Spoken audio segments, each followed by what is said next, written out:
গল্পটা আমার বিয়েতে পাওয়া উপহার নিয়ে। শ্বশুরবাড়িতে নতুন বউ হয়ে আসার পর প্রতিটি মেয়েই শ্বশুরবাড়ি থেকে অনেক অনেক উপহার পেয়ে থাকে। আমি তো আমার নিজের দিদিকেই দেখেছিলাম। বিয়ের পর শ্বশুরবাড়ি থেকে কত গয়নাগাটি পেয়েছিল। অষ্টমঙ্গলায় আমার দিদি যখন আমাদের বাড়িতে এলো, আমার দিদির গায়ে কত গয়না, বেশ ভারী ভুরি সব জিনিস।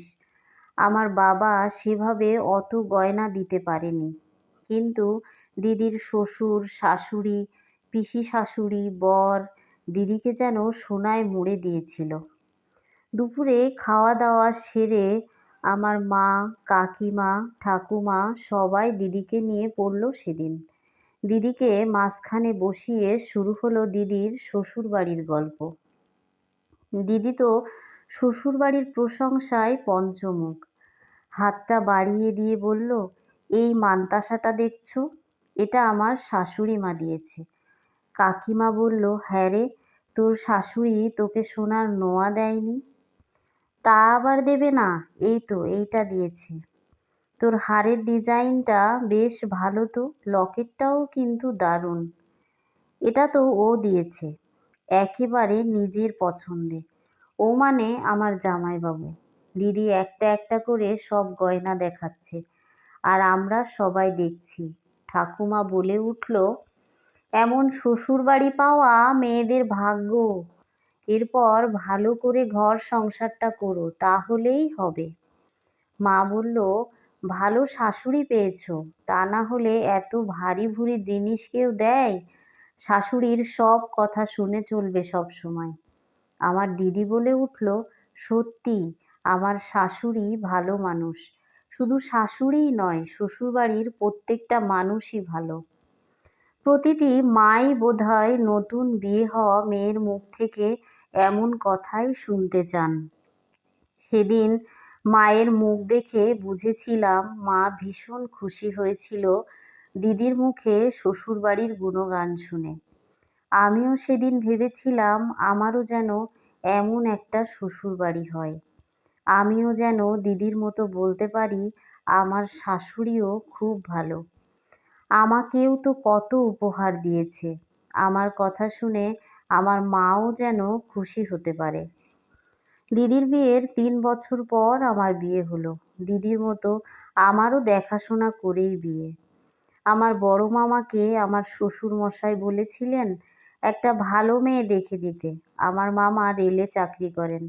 মামার অফিসেই চাকরি করতেন আমার শ্বশুর মশাই। সেই হিসেবেই আমার শ্বশুর মশাইয়ের সাথে মামার চেনাশোনা। আমার মামা আমার শ্বশুর মশাইকে বলেছিল, আমার বড় দিদির মেয়ে আছে, মিনুদা, তোমার ছেলের জন্য দেখতে পারো। মামার কথা শুনে শ্বশুরমশাই হেসে বলেছিল, তাহলে তো ভালোই হয়। নিজেদের চেনা জানার মধ্যে যখন মেয়ে পাচ্ছি, তখন আর অসুবিধা কি? আর কদিন পর আমি রিটায়ার্ড করে যাব। একটা আত্মীয়তা হলে তোমার সাথে সম্পর্কটা থেকেই যাবে। তখন দুই বেয়াই মিলে কত গল্প সল্প হবে। কথাগুলো খুব হেসেই বলেছিলেন আমার শ্বশুরমশাই। বিধাতা পুরুষ বোধহয় সেদিন এমন কথা শুনতে পেয়েছিলেন। তা না হলে আর বিয়েটাই বা হবে কেন? একদিন সকালে মা বলল, আজ বিকালে যেন কোথাও বেরিও না। তোমার মামা তোমার জন্য একটা ভালো সম্বন্ধ নিয়ে এসেছে। বিকেলে ওনারা দেখতে আসবেন। আমার বিয়ের জন্য তখন দেখাশোনা শুরু হয়েই গিয়েছিল এক প্রকার। দুই এক জায়গা থেকে পাত্রপক্ষ দেখেও গেছে। বিয়ের দেখাশোনার নাম শুনলেই আমার গায়ে যেন জ্বর আসে। মাকে বলতাম, এত তাড়াতাড়ি বিয়ে দিয়ে দিবে? মা বলতো, 25 বছর বয়স হয়ে গেল, এবার তো ঘরে বসিয়ে রাখবো না। পড়াশোনা শেষ, চাকরি বাকরির জন্য চেষ্টা করছো ঠিকই, সেটা বিয়ের পরেও করা যেতে পারে।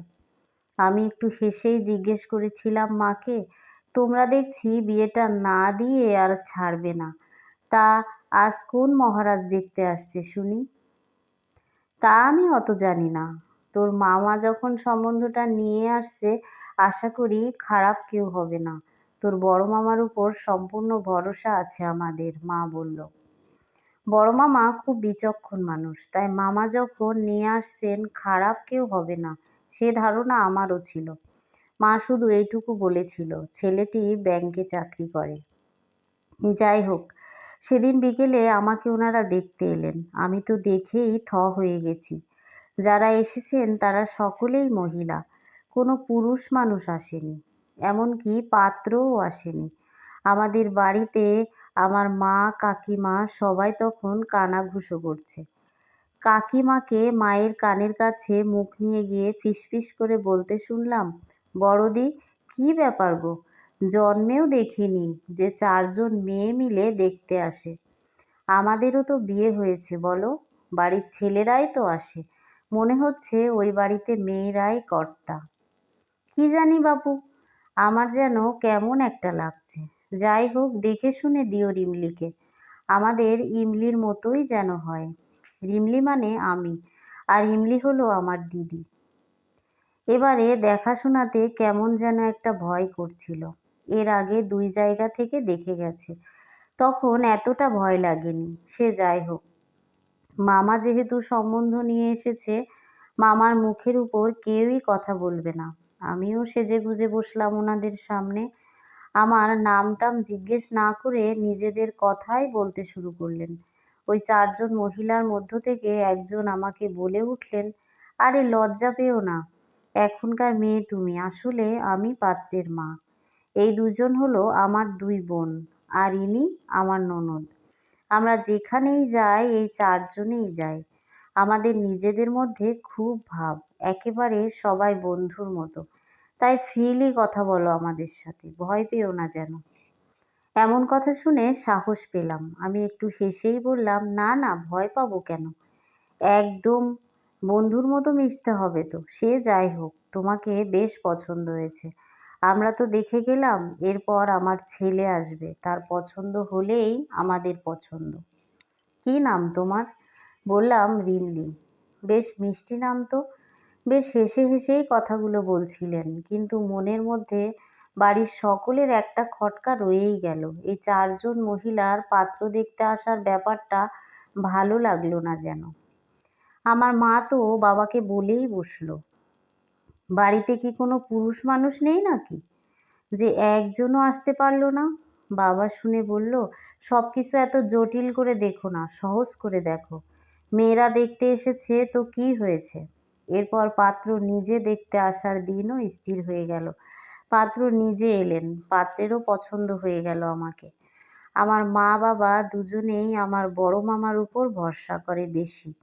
আমার মা বড় মামাকে ফোন করে জিজ্ঞেস করলো, ছেলের বাড়ি থেকে তো আমাদের যেতে বলেছে, তা তুই একটু ভালো করে খোঁজ খবর নে, তারপর না হয় যাওয়া যাবে। মামা বলল, খোঁজ খবর নেওয়ার কিছু নেই, বিনুদার মতো মানুষ হয় না, ছেলেও ভীষণ ভালো, যখন বলছিস তখন আমি খোঁজ খবর নেব। আশা করি আমাদের রিমলি ওই বাড়িতে বিয়ে হলে সুখেই থাকবে।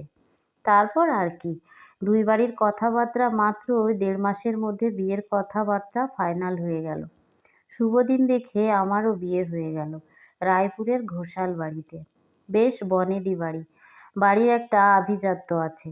আগে সব জয়েন্ট ফ্যামিলি ছিল, এখন যে যার মতো আলাদা বাড়ি করে নিয়েছে। এখন আমি ঘোষাল বাড়ির বউ। আজ আমার বিয়ের 8 দিন। অষ্টমঙ্গলায় আমিও আজ বাপের বাড়িতে এসেছি। আমার শ্বশুরবাড়ির গল্প শোনার জন্য সবাই উৎসুক। বিশেষ করে আমি শ্বশুরবাড়ি থেকে কি কি উপহার পেয়েছি সেসব তো জানতেই হবে। আসলে সব মেয়েরাই বোধহয় বাপের বাড়িতে এসে নতুন শ্বশুরবাড়ির গল্প বলে। আমিও বলবো, এটাই স্বাভাবিক। খাওয়া দাওয়া সেরে আমি তখন ঘরে বসে আমার বরের সাথে গল্প করছি। আমার দিদি তখন আমাদের বাড়িতেই ছিল। দিদি বাইরে থেকে ডেকে বলল, রিমলি, কাকিমা ডাকছে তোকে, বাইরে আয়। ঘর থেকে বেরিয়ে দেখি দালানে মা, ঠাকুমা, কাকিমা সবাই মিলে বসে আছে। ঠাকুমা পান চিবোতে চিবোতে বলল, কাল সকালেই তো চলে যাবি রে দিদি ভাই, তোর শ্বশুরবাড়ির গল্প শুনবো বলে আমরা বসে আছি কখন থেকে।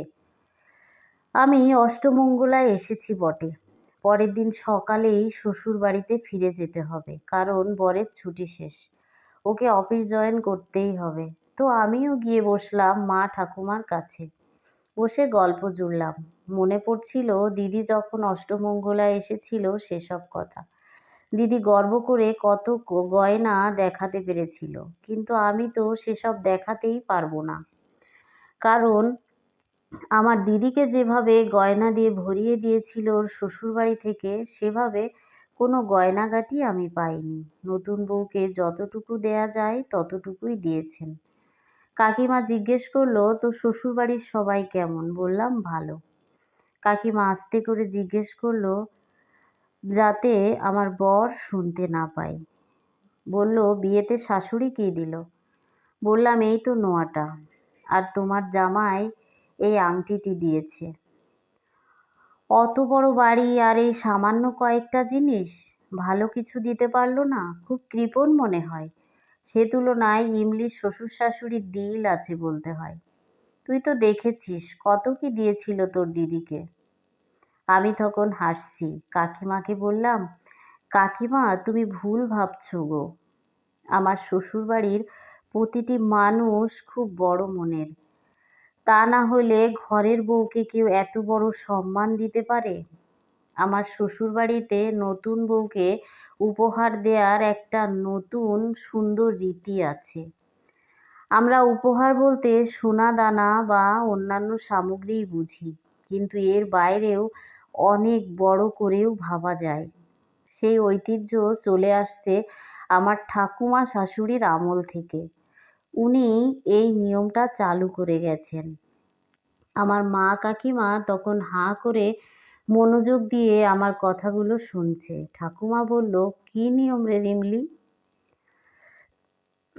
বললাম, নতুন বউ সেজে যখন ওই বাড়িতে পা রাখলাম, আমাকে আগে বরণ করলেন আমার শ্বশুর মশাই, তারপর বরণ করলেন আমার শাশুড়ি। শ্বশুর বরণ করতে করতে বললেন, বৌমা অবাক হলে তাই না? ভাবলে পুরুষ মানুষ হয়ে কেন বরণ করলো?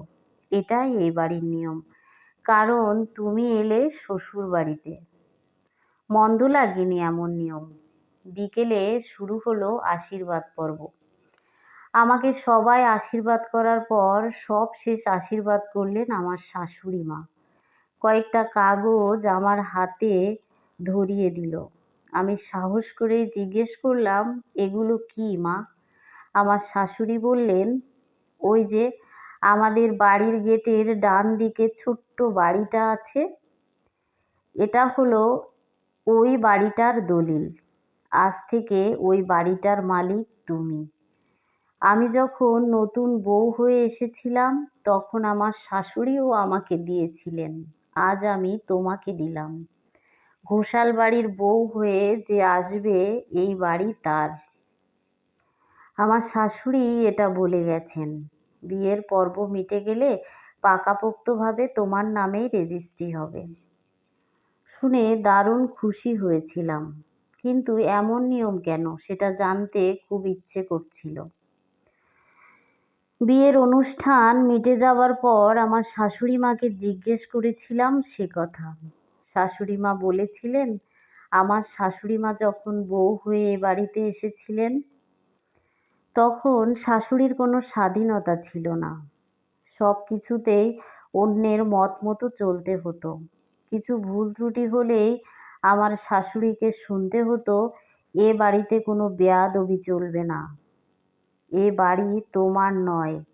খুব খারাপ লাগতো আমার শাশুড়ির। একদিন শ্বশুরকে বলেছিলেন, একটা বাড়ি করো, যে বাড়িটা হবে আমার। তার জন্য আমার সমস্ত গয়না বিক্রি করে দিতেও রাজি। তবে আমার শ্বশুর ভালো মানুষ ছিলেন। শ্বশুরের ইনকাম তখন খুব বেশি ছিল না। উনি সামান্য কিছু দিয়েছিলেন, আর বাকি টাকাটা শাশুড়ির গয়না বিক্রি করে ওই জায়গাটা শ্বশুরের পিসির থেকে কিনে নেন আমার শ্বশুর। ওইখানেই 2 কামরার একটা একতলা বাড়ি করা হয়, যে বাড়িটা আমার শাশুড়ির নিজের। আমার বিয়ের পর আমার শাশুড়ি আমাকে ওই বাড়িটা দিয়ে বলেছিলেন, মেয়েদের শ্বশুর বাড়িতে নিজেদের একটা ঘর থাকলে তবেই সে ঘরণী হতে পারে। সেই থেকেই ঘোষাল বাড়িতে বউদের একটা বাড়ি উপহার দেয়া হয়। ওটাই তাদের কাছে শ্বশুর বাড়ির উপহার। ধন্যবাদ সবাইকে।